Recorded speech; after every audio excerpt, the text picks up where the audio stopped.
Hi, this is Roger. Thanks for dropping by.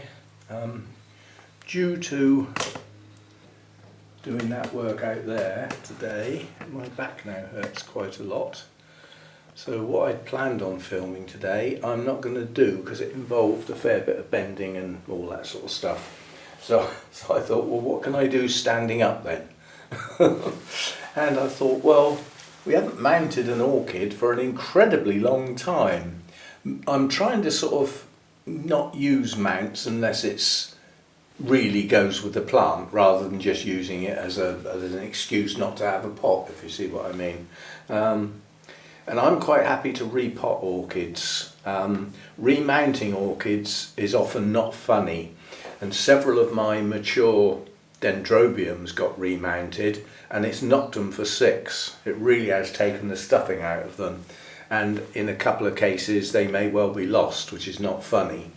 So I'm trying to avoid mounts. However, this is different.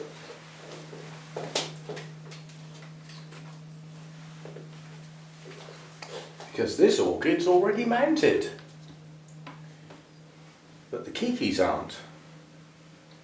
So what we're going to do today is mount the Keikis as separate entities in their own right.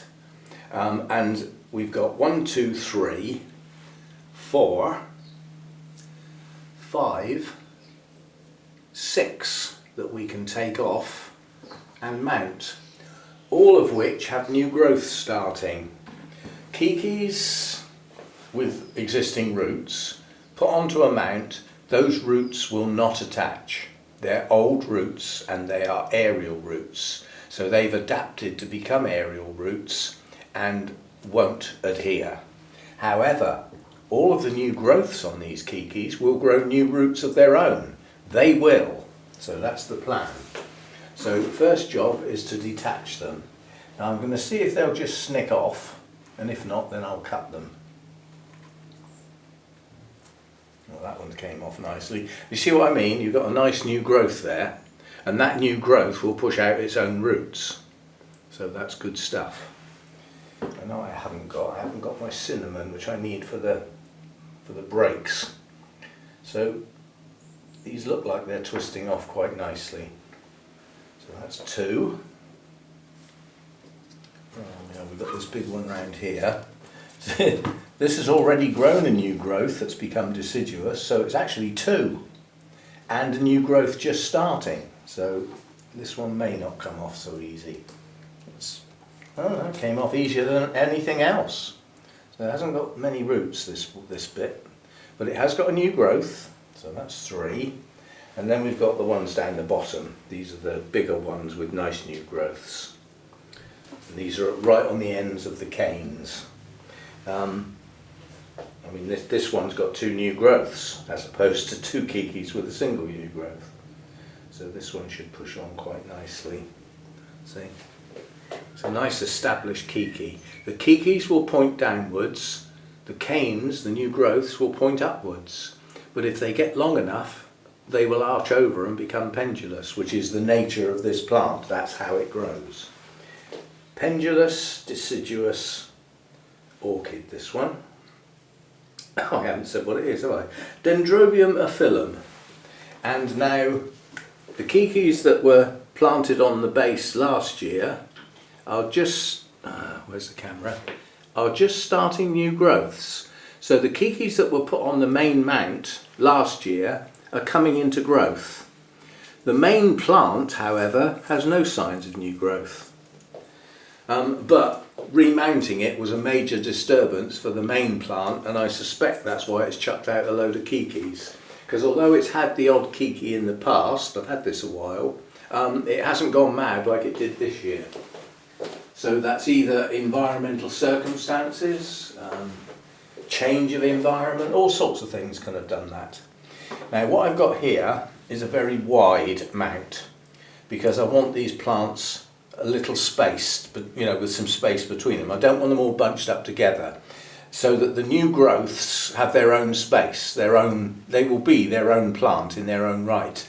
But next year, hopefully, when the new growths come, each plant will have got bigger and they should start to join up. That's the theory. Now I want the new growths on the outside. This is going to be difficult holding these in place actually while I've got some moss here ready to go.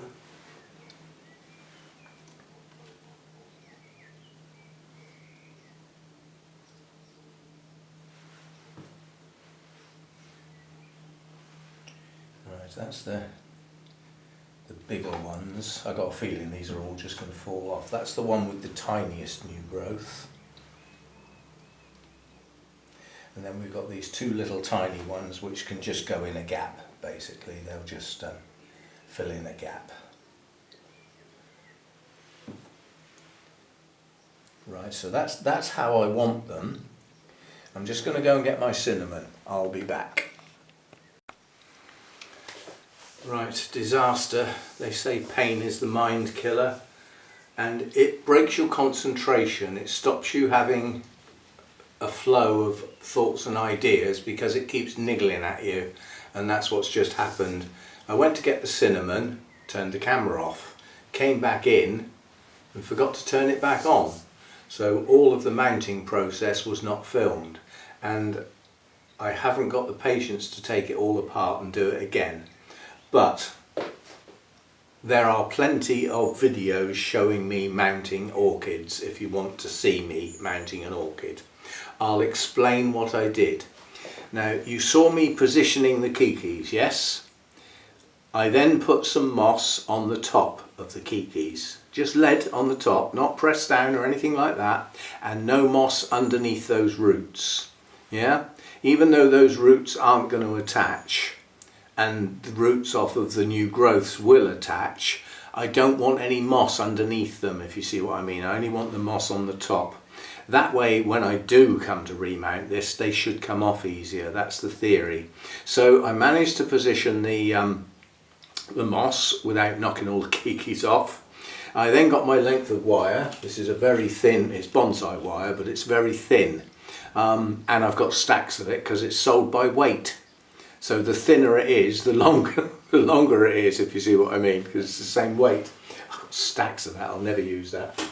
And basically I put one piece of wire over the top, and I then bent that round to hold it in place, and then I went round with the wire several times to hold the moss and the Keikis in place, and then basically bent the wire, the ends of the wire I just twisted round like that.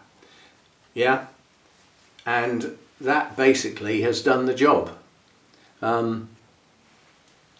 So we now have mounted Keikis on some of the bees grow, or bez grow, however you say it, sphagnum moss, which when it doesn't stay wet all the time, which it won't on a mount, it needs to sort of get dry in between. Not bone dry, not in the growing season, but certainly in the winter it will. It'll stay dry for periods of time.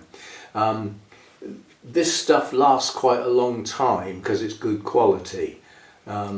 Anyway, sorry about missing that, but as I said, I wasn't prepared to take it all apart and do it again. And these things happen. I was talking to, comments to each other with Insa about, I've done this before, and I said about it, and he said, yes, and it's usually the award-winning video that you haven't filmed. And it's just so annoying because I haven't done a mount for so long, and the first one I do for absolutely ages, which is Keikis, a little unusual, and I end up losing half of it because I didn't press the button. But basically, I think I need to go and sit down comfortably now for the rest of today, apart from getting up to get some food and getting up to go to bed. I've got something coming up on Saturday that can't be avoided.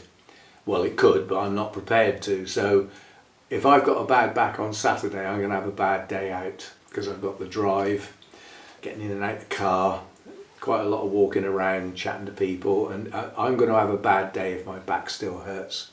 So, and I'd rather not. So anyway, sorry for that.